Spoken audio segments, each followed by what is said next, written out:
ऊपर से सिर्फ जैसे उनसे बात करने की तमीज भी नहीं। एक रोन है जिसकी माँ ने कितनी तकलीफों से पाला है उसे। भाई जब चंद्रमा निकलेंगे तब चंद्रमा का पूजन करके अर्घ देके तभी मैं खाना खाऊंगी। भाई बोले कि बहन अगर अभी चंद्रमा निकल जाएंगे तो क्या तुम अभी खाना खा लोगी? बहन बोली हाँ भाई अगर अभी चंद्रमा निकल जाएंगे तो मैं अर्घ देके अभी खाना खा लूंगी। ये सुन के सातों भाइयों ने योजना बनाई। कोई भाई माचिस लेके आया, कोई तेल लेके आया, कोई कपड़ा लेके आया, कोई लकड़ी लेके आया। सातों भाई गांव के बाहर दूर एक ऊंचे से पेड़ पर चढ़ गई, लकड़ी के ऊपर कपड़ा बांधा और उसमें आग जलाकर आगे छलनी लगा दी। दो भाई भागे भागे घर पर आए और बहन से बोले बहन छत पर जाकर देखो चंद्रमा निकल गए हैं। जब साहूकार की बेटी ने छत पर जाकर देखा तो सच में ऐसे लगा जैसे चंद्रमा निकल गए हैं। साहूकार की बेटी ने अपनी भाभियों को आवाज लगाई, भाभी जल्दी आ जाओ चंद्रमा निकल गए हैं, आओ चंद्रमा का पूजन कर लेते हैं। साहूकार के बेटे की बहुओं ने कहा कि बहन जी ये चंद्रमा आपके लिए निकले हैं, आप ही पूजा कर लो, हम तो रात को ही पूजा करेंगे। साहूकार की बेटी ने चंद्रमा का पूजन किया और खाना खाने बैठ गई। जैसे ही खाना खाने लगी पहले टुकड़े में बाल आ गया, दूसरा टुकड़ा लिया तो छींक आ गई, तीसरा टुकड़ा लिया तो राजा के घर से बुलावा आ गया कि साहूकार का दामाद बहुत ज्यादा बीमार है, जल्दी बुलाया है। साहूकारनी ने जल्दी जल्दी अपनी बेटी की तैयारी शुरू कर दी। जैसे ही संदूक खोली सबसे ऊपर सफेद रंग की साड़ी दिखाई दी। साहूकार ने जो भी संदूक खोले उसी में सफेद रंग की साड़ी निकली। सफेद रंग की साड़ी पहनकर ही अपनी बेटी को विदा कर दिया और चलते टाइम अपनी बेटी को एक सोने का टका दिया।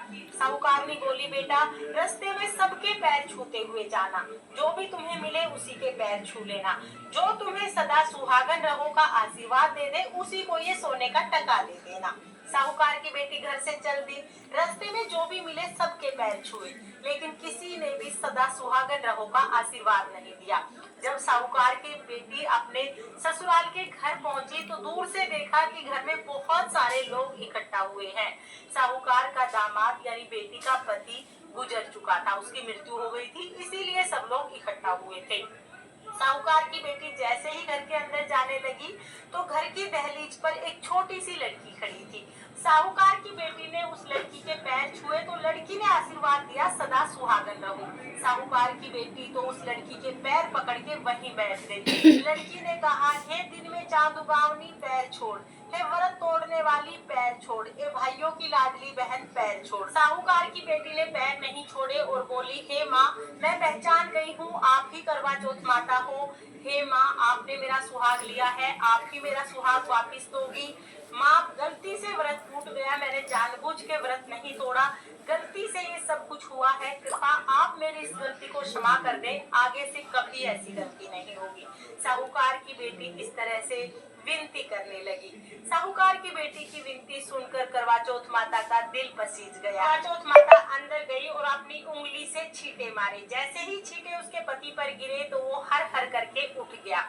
साहूकार का दामाद जीवित हो गया था। सब लोग ये देखकर आश्चर्यचकित हो गए। तब साहूकार की बेटी ने बताया कि करवा चौथ माता ने उनके पति को जीवन दान प्रदान किया है। जो भी महिलाएं करवा चौथ के दिन विधिवत करवा चौथ माता का व्रत पूजन करती हैं उन्हें अटल सुहाग की प्राप्ति होती है। इस तरह से करवा चौथ माता ने उसके पति का जीवन दान दे दिया।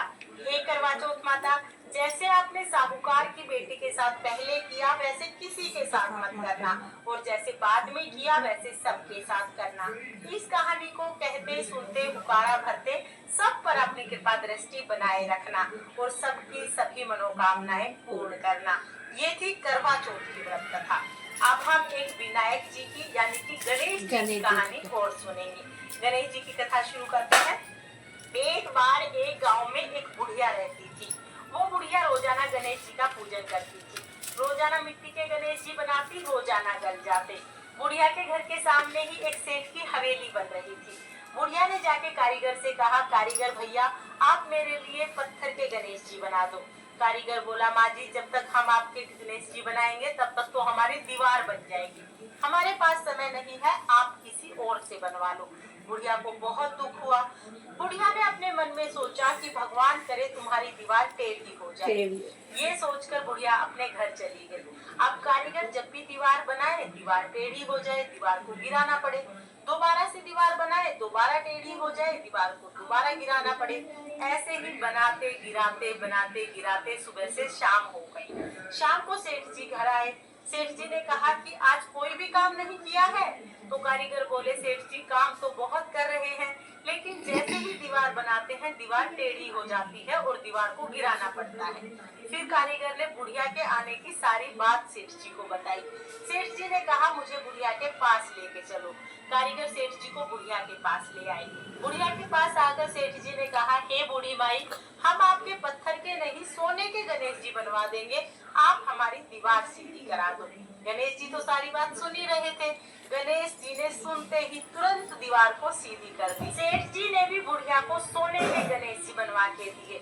हे गणेश जी महाराज, जैसे आपने सेठ जी की दीवार सीधी की वैसे ही सबके सब काम सीधे करना, और जैसे आपने बुढ़िया की मनोकामना पूरी की वैसे ही सबकी सारी मनोकामनाएं पूरी करना। ये थी मैं तुझे दूँ, तू मुझे दे। चाचा चाची को इंडिया भेजने। तू कौन होता है भेजने वाला? मैं जब चाहूंगा तब भेजूंगा। इंसानियत के नाते मेरा फर्ज बनता है रंजीत कि मैं इन्हें तेरी गुलामी से आजाद कराऊं।